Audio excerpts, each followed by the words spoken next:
မင်္ဂလာပါရှင်ကျွန်မကတော့တရားလွှတ်တော်ရှင်ဒေါ်စင်စင်ဦးပါဥရေရေးရတိလို့ရမိကန်နာမှာမေးမြန်းထားတဲ့မေးခွန်းလေးတွေကိုဖြေကြားပေးလျက်ရှိပါတယ်ဒီမေးမြန်းထားတဲ့မေးခွန်းတစ်ရက်ကတော့လယ်မြေဝယ်ပြီးတော့တဲ့အိမ်ဆောက်လို့ဖျက်ခံရရင်တဲ့အိမ်ပဲဖျက်ခံရမှာလားဝယ်ထားတဲ့မြေပါသိမ်းခံရမှာလားတဲ့ဒီမေးခွန်းလေးကို2012ခုနှစ်မှာပြဋ္ဌာန်းခဲ့တော့လယ်ယာမြေဥပဒေအရဖြေကြားပေးပါမယ်လယ်ယာမြေဥပဒေရဲ့ပုံမှန်3ခါကြီးမှာဆိုရင်မြေအားလုံးရဲ့မူရင်းပိုင်ရှင်သည်နိုင်ငံတော်ပဲဖြစ်တယ်ဆိုတဲ့ပြဋ္ဌာန်းချက်ရှိပါတယ်။နောက်တစ်ချက်ကပုံစံခွန်ဆိုတာကတော့လယ်ယာမြေပေါ်မှာစံစဘာအပြင်အခြားသောတည်နှံတွေစိုက်ပျိုးခွင့်ပြုတယ်ဆိုတဲ့လက်မှတ်ပါပဲ။ဒီလိုပုံစံခွန်ရရှိထားတဲ့သူကသူ့ရဲ့လယ်ယာမြေပေါ်မှာစိုက်ပျိုးတည်နှံမစိုက်ဖဲနဲ့သူအကွက်ရိုက်ပြီးတော့ရောင်းလိုက်တယ်။ဒါကိုမသိတဲ့သူတွေကဝယ်လိုက်တယ်ဝယ်ပြီးတော့လူနေအိမ်တွေစောက်တယ်။လို့စောက်တဲ့အခါမှာတက်ဆိုင်ရာလယ်ယာမြေစီမံခန့်ခွဲမှုအဖွဲ့ကသိရှိသွားတယ်စုံစမ်းလို့ရတယ်ဆိုရင်ဒီမြေပေါ်ကိုကွင်းစင်းစစ်ဆေးပြီးတော့လူနေအိမ်တွေကိုဖယ်ရှားမှာပါဖယ်ရှားခြင်းခံရမှာပါအိမ်လည်းဖျက်သိမ်းခံရမှာပါအဲ့ဒီအပြင်ပုံစံခွန်ဆိုတာကလယ်ယာမြေစိုက်ပျိုးဖို့အတွက်စံစဘာအခြားသောတည်နဲ့စိုက်ပျိုးဖို့အတွက်ခွင့်ပြုချက်နဲ့ပေးထားတဲ့နေရာပေါ့နော်ဒီလိုလယ်မြေဒီလယ်မြေကိုအခြားနည်းသုံးဆွဲသလိုဖြစ်သွားတယ်အခြားနည်းသုံးဆွဲသလိုဖြစ်သွားတဲ့အတွက်ကြောင့်ဒီလိုအခြားနည်းသုံးဆွဲခွင့်ကိုခွင့်မပြုထားခြင်းဖြစ်လို့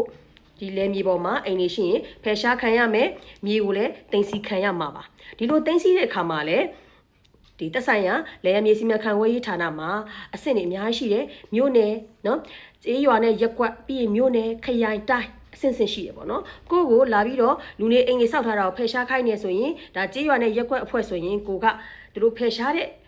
ဆုံးဖြတ်ချက်တွေကိုမကျင့်နဲ့ရင်မြို့နယ်အထိအယူခံတက်လို့ရတယ်ရပ်ပေါင်း30နဲ့တက်လို့ရတယ်မြို့နယ်ရဲ့ဆုံးဖြတ်ချက်ကိုမကျင့်နဲ့ရင်ခရိုင်ထိတက်လို့ရတယ်တိုင်းထိတက်လို့ရတယ်တိုင်းရဲ့အဆုံးဖြတ်ကတော့အပြည့်ပြတ်ပဲဖြစ်စေရမယ်ပေါ့နော်ဥပဒေမှာပြဋ္ဌာန်းချက်ရှိတယ်ဒါကြောင့်ဥပဒေနဲ့အညီပုံစံခွန်စံစဘာအခြားသီးနဲ့စိုက်ပျိုးဖို့ခွင့်ပြုတဲ့လက်မှတ်ထုတ်ပေးထားပြီးတော့ဒီမြေကွက်ကြီးကိုလယ်ယာမြေဖြစ်အသုံးပြုဖို့ချပေးထားတာကိုလူနေအိမ်တွေစောက်လို့ခြင်းသည်ဥပဒေပါတားမြစ်ချက်တွေကိုချိုးဖောက်ရာရောက်လို့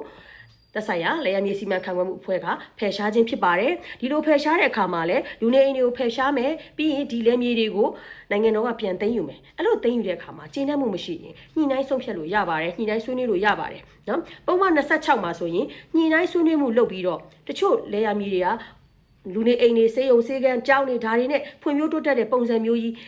ကြေးရွာတပွဲမြို့ပြတပွဲစောက်လုပ်ထားတဲ့အနေအထားမျိုးကြီးတွေ့ရဆိုရင်တော့အထက်ကိုတင်ပြမယ်ဆိုရင်ဒီနိုင်ငံတော်ဖွံ့ဖြိုးဖို့အတွက်ဆောင်ရွက်ထားရဆိုရင်တော့ညှိနှိုင်းပြီးတော့ရော်ကြေးတွေနစ်နာကြေးတွေရနိုင်ပါတယ်ဒါကိုမှမဟုတ်ဘဲနဲ့ဒီလိုအဆင့်ဆင့်အယူခံတက်နိုင်တဲ့ညှိနှိုင်းတာတွေကိုမလုပ်ဘဲနဲ့စန့်ကျင်ပြီးတော့ဆက်လက်နေထိုင်မယ်ဆိုရင်တော့တရားရုံးမှာအမှုဖွင့်ရေးယူခံရတဲ့အခါမှာရော်ကြေးတွေနစ်နာကြေးတွေမရနိုင်ပါဘူးဒါကြောင့်ကိုယ့်အနေနဲ့လယ်ယာမြေကိုမတိလို့ဝယ်လိုက်တဲ့ဆိုရင်တော့ညှိနှိုင်းဆုံးဖြတ်ပြီးတော့ဆွေးနွေးပြီးတော့ကိုယ့်ရဲ့